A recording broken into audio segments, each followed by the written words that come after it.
Hello, beautiful people of the world, it's Gerudo, and welcome back to Let's Play The Legend of Zelda Breath of the Wild. In today's video, we'll be taking care of the last of these shrines across the Gerudo region. And we're going to be doing it without practicing. We have nothing to worry about. It's not that difficult what to do to figure out these things. Plus, I have Let's Play notes, and that's all you need in the world. That and eggnog. Eggnog is amazing. It's what makes the world go round. Without eggnog, is life even worth living? Yes, it is for other reasons, but still, eggnog is amazing. So we'll be going over this way first, and our first destination is going to be located over here, and that's not going to be too far away. So we'll continue on over this way, and I gotta say, this may seem a little bit, strange to say if you're not watching this in order to play this or anything like that, but it feels so good to have everything in the Wasteland region completed by now. Because in order to play this, we've finished everything in the Wasteland region by now, and it just feels so good. Like, these regions are honestly very intimidating to record because there's just so much and everything. And like, I'll have a recording session planned where, okay, I'll have 3 things I'll do in this video, and they might not seem like a whole lot, but hopefully that'll be enough to justify making this a separate episode. But then I record it, and it takes like an hour and a half to record. So that's always a pleasant experience. But what we want to do is we want to go over this way, and I believe the shrine is going to be located somewhere over here. I believe it's going to be located down there. So let's head over here. Whee! Lost what I want to save. I've done that well. If you seek power untold, offer a shining blue stone. There are stones around here, and they're all blue. I wonder what we can do here. Bananas! It didn't work. Alright, so what you want to do in all actuality is you want to use the luminous stones for this place. And this honestly isn't really that much of a puzzle, considering they give you the hint that's super obvious, and they give you all the materials you'll need for it right here anyway. So it's not really that much of a puzzle. This is like Paper Mario Kart Splash levels of obvious. I believe we just need to drop 1.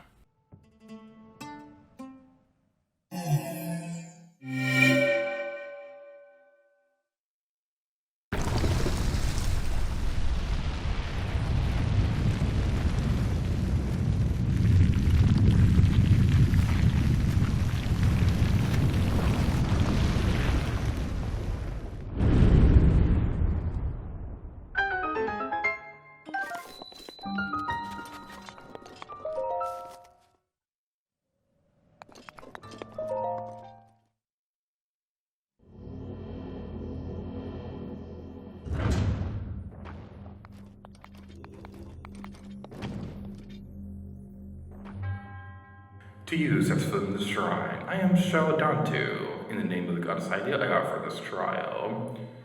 2 bombs. A Dantu shrine. Oh, is this the one I'm thinking of?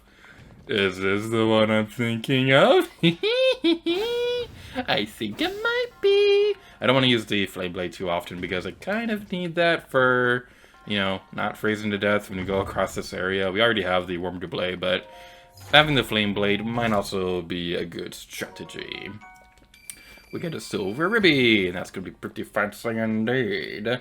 I believe there's only 1 treasure chest in this dungeon, so hopefully that will be accurate. Whee! Alright, let's go over this way. Probably not where I wanted to go, or I wasn't timing that correctly. Take 2! Oh, I see.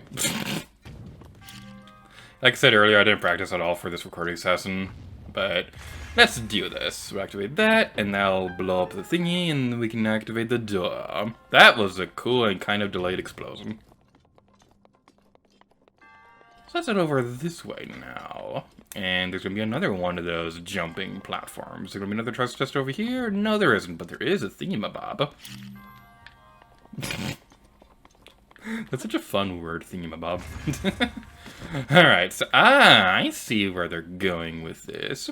So there's going to be, this is the reason why it's called two bombs. So what we want to do is, let's have a circular bomb, activate that, and then we'll be going over this way, and then we'll be using the square bomb. I really like this shrine, it's so much fun. You get to play with explosives, and explosives are fun. Does that work? No, I can't tell if that worked.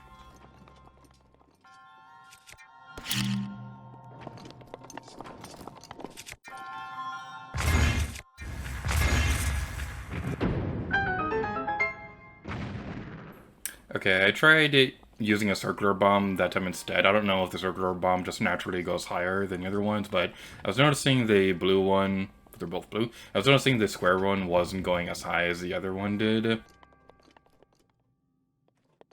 So what you're going to want to do is, you're going to want to have both of the bombs onto the platforms.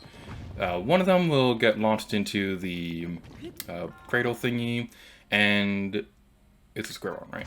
Yeah, it is cool. You're going to want to have the first one launched in there so that it'll get caught in the crate, and then when the second one goes flying, then you'll want to make sure you're already in this area.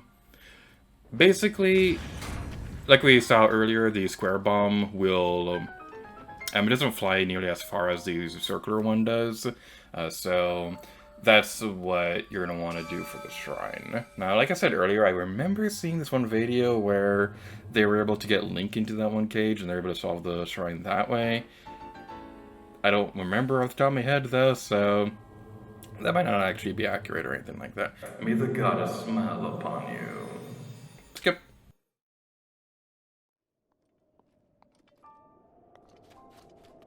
Alright then, one shrine down and two more to go. Now it's shrine time. This area looks awesome. Oh, this area just looks so cool. And actually, is this the area that I'm thinking of? Is this what I'm thinking of? Yeah, it is. This is the Yoog clan hideout. This is the path that we took to get over there. So yeah, we've seen the map right here. This is the Yoog clan hideout, and that's pretty cool. I always love coming into these areas and seeing the different perspectives, and like this is an area that we saw earlier. Hey! You're shooting at me! I don't like being shot at. That's not— Hey! You get away from me. You get away from me. I'm gonna stab you. I'm gonna go out and destroy, murder, kill, death, vengeance! I'm gonna steal your bananas. Alright then, so yeah. What I was trying to say a moment ago was, this is one of my favorite things in the game, is just like, just in general, seeing a location that you came across earlier and finding a new perspective in it. Because like we saw earlier in the game, the Great Plateau and the lake that leads to that waterfall, but then later in the adventure, we came across where that waterfall leads to, and it's just so cool. So yeah, it's very well worth mentioning that the closer you get to the Yoog clan hideout, the more they're going to be popping up everywhere, and I thought it was going to be the most pleasant experience in the world, but they're not that difficult to deal with, at least not until you come across the Blade Masters, or whatever they're called. Those ones can be jerks. The popping texture for that ground was kind of weird. So we'll go over this area, and I mentioned earlier that I found the arena for the Master Koga battle long before I actually fought him. This is where I came across from. Like, I was coming down from this mountain trail over here, and this is where I came across that area, and I was wondering, okay, what's the point of this place? Because no matter what I do here, there's like no shrine or anything like that, so what's the point of this place? And then I eventually did the story progress in the Wasteland region, and I was like, oh, that's what the point of it is. And there's a treasure chest right here.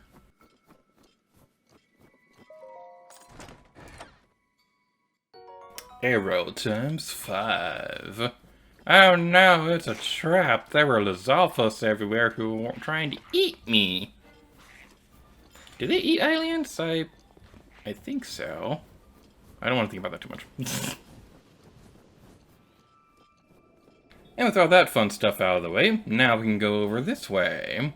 So, the next area we'll be going towards is over here, towards the La Mesa, however you pronounce that. And now we can go over this way. Now, I see all these icicles and ice blocks and things like that, and I'm very tempted to melt them, but I know a lot of them have Korok seeds. So that's something that I'm really tempted to go after right now, but I know it's not a good idea because there are Korok seeds behind most of them. But anyway, now we're going to be going over this way, and there's going to be some evil jerks. How dare you be up there smiling and whatnot? Somebody ought to teach you some manners. I don't want to waste that. Let's use... No, we need that for a shrine later. Let's use a bomb here. That's not what I want to do either.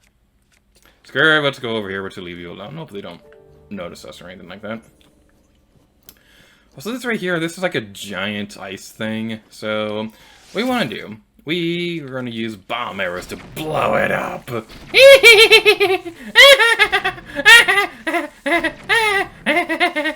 up the icicle. Is that making any progress? That's not making any progress!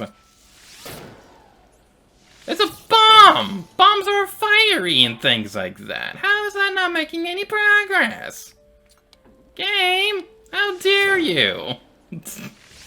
Alright, in all seriousness, some advice I can recommend if you're low on fire arrows or just fire weapons in general, I recommend having a torch, or if you have a flame blade or a meteor rod or something like that, I recommend just standing next to it.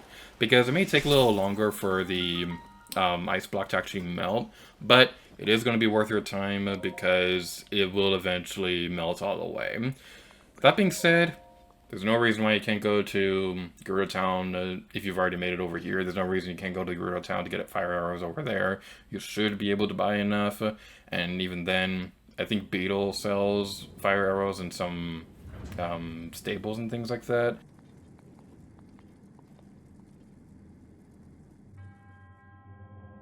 To use at Zelda's shrine, I am Takkar, in the name of gods I offer this trial. Melting ice hazard.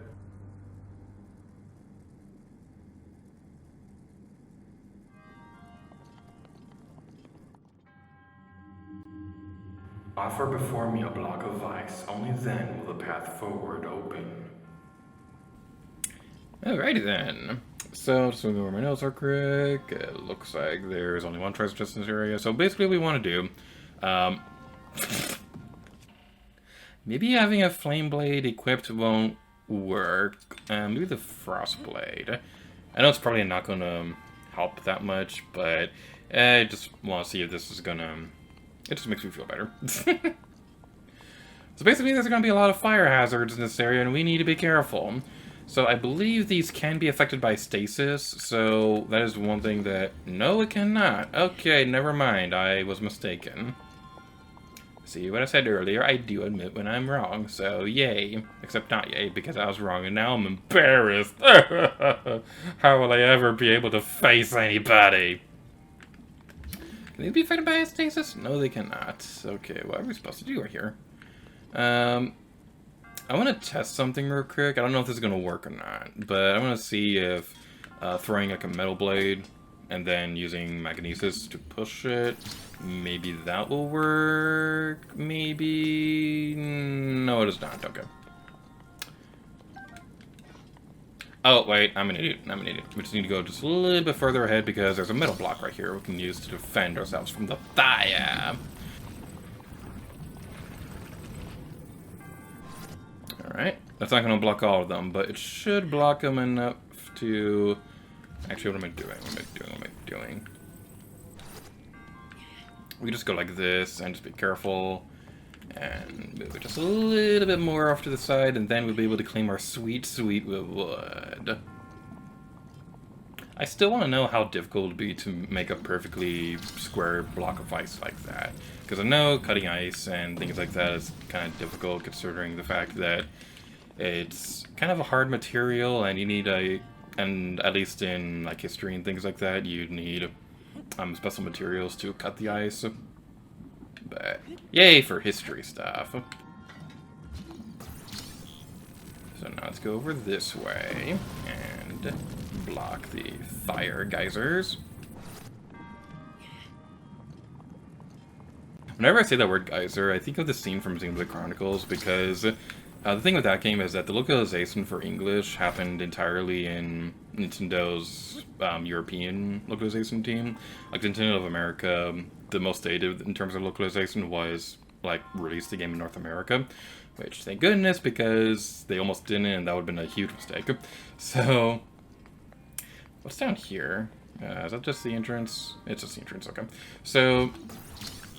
The funny thing about that is that in Xenoblade Chronicles, there's this one moment where you're in the middle of a snowy mountain area, and they're talking about an ice geyser that can launch you to a certain area, and because it's using like British English, rather than saying geyser like they say in North America, the character says geezer, and I know that's common in, like, British English to pronounce it like that, but it just always strikes me so funny because, like, in American English, that's a word used for old people. It's one of my favorite things about Xenoblade Chronicles, admittedly. Alright, so let's go over this way, and we'll be fast-forwarding back over towards the ice block. Hopefully it hasn't melted by now.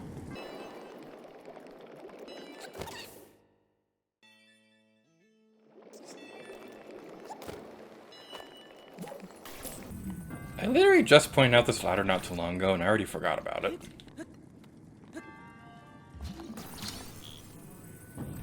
Alright, let's head over this way now. I really wish you could use stasis to stop the fire geysers, but unfortunately, that's not a thing.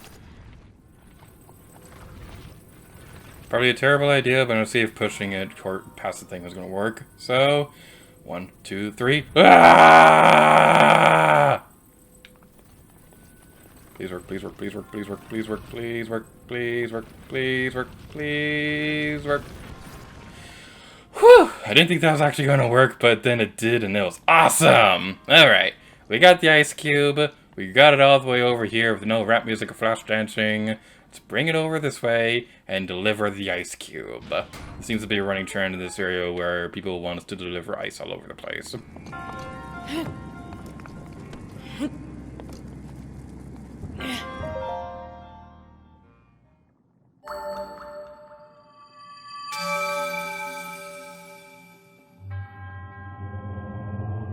Thank you for bringing me that giant block of ice. Now I can finally make a snow cone. In the name of Goddess Hylia, thank you for giving me the gift of making a snow cone. When I was a kid, my family had a snow cone machine, and for like the month or so that we had it, like everybody in my neighborhood, like all the neighbor kids, wanted to come over to my place to get snow cones. May the goddess smile upon all snow cones.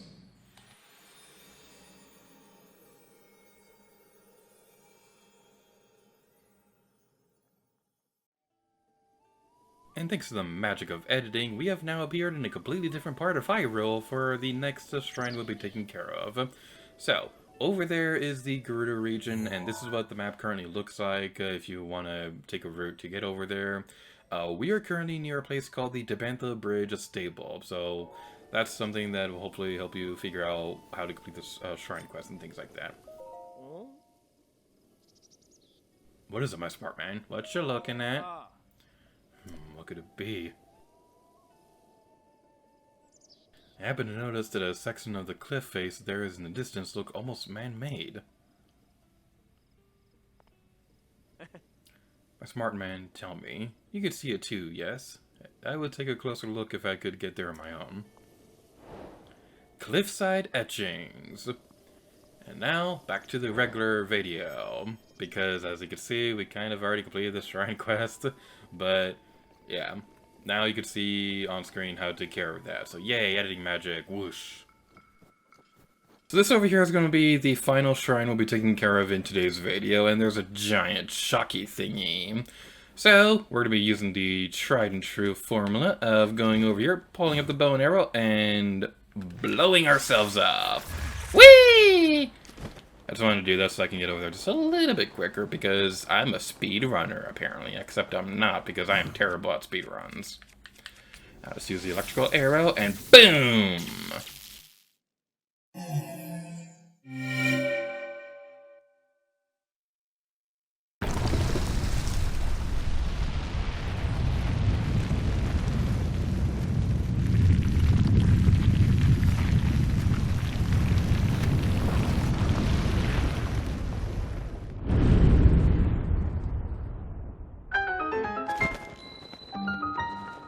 Keeha Yoog Shrine. Some of these shrines sound like Jedi names from Star Wars. I'm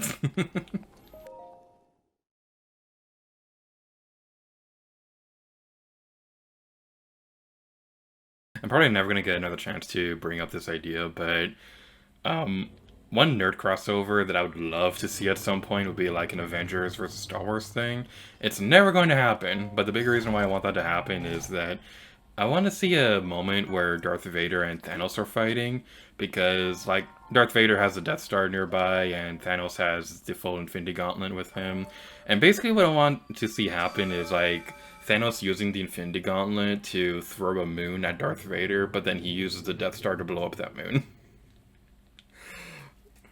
Just thinking about Star Wars just brought that up, and it's something that I would love to see happen, even if it's like a fan animation or something like that. But it's like the biggest epic nerd moment that could possibly happen, in my opinion, and I would just love to see something like that happen. It's never going to happen, but it'd be cool if it did.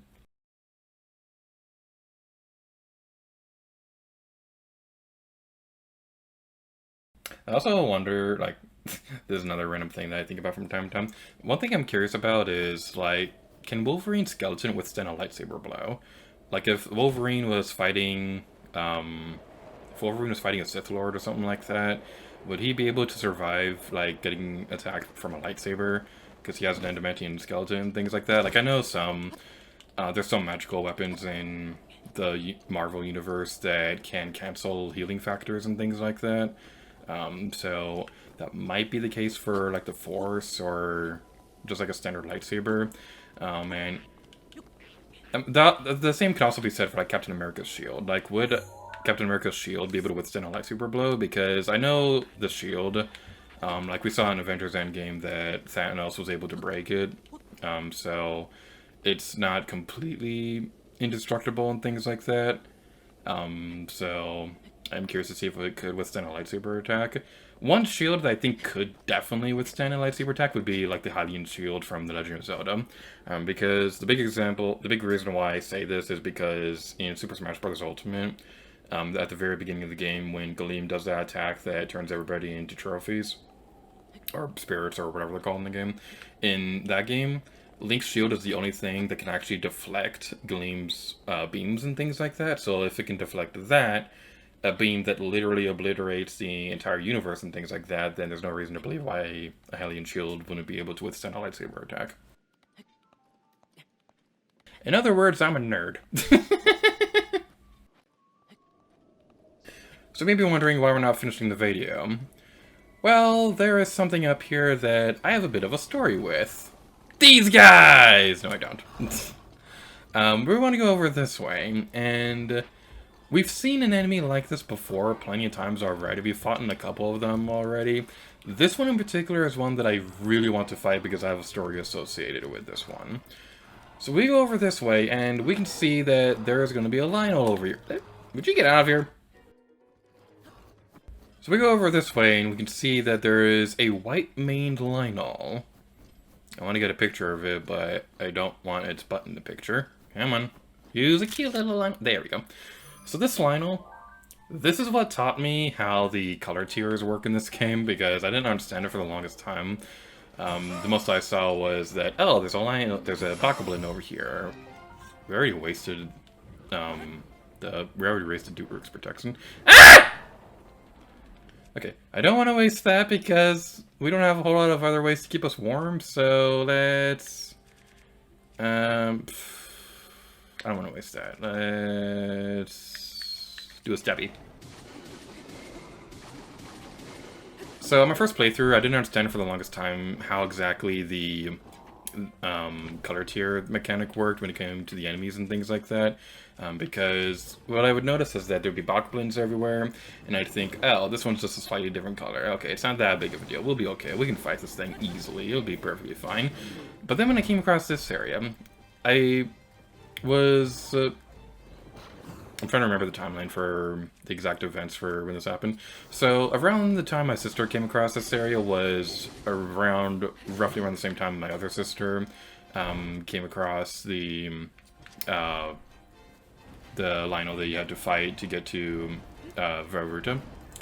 So we came across this area, and I'd recently helped her fight the Lionel over there, and that was like one of the easier Lionels in the game. So my sister needs help with this one, so I help her fight it, and I'm noticing that I'm having a lot more trouble with this one, and I don't really understand why, because I had no trouble fighting the other Lionel at all, but for whatever reason I'm just struggling to fight this one. It's doing way more damage and things like that, and I just don't understand what's going on with it. But then my sister pointed out that the white Lionels and Bokoblins and things like that, they usually did a lot more damage. Like that one did like an instant attack thing. That's not very nice. Instant death attacks are not invited to my birthday party.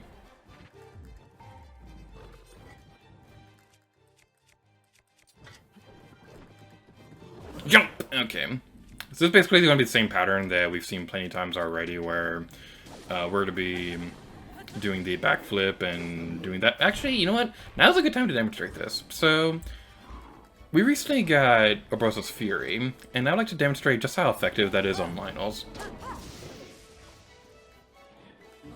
Look how effective that is. It like instantly stuns it, so we can get onto its back and deal a lot of damage. It is awesome.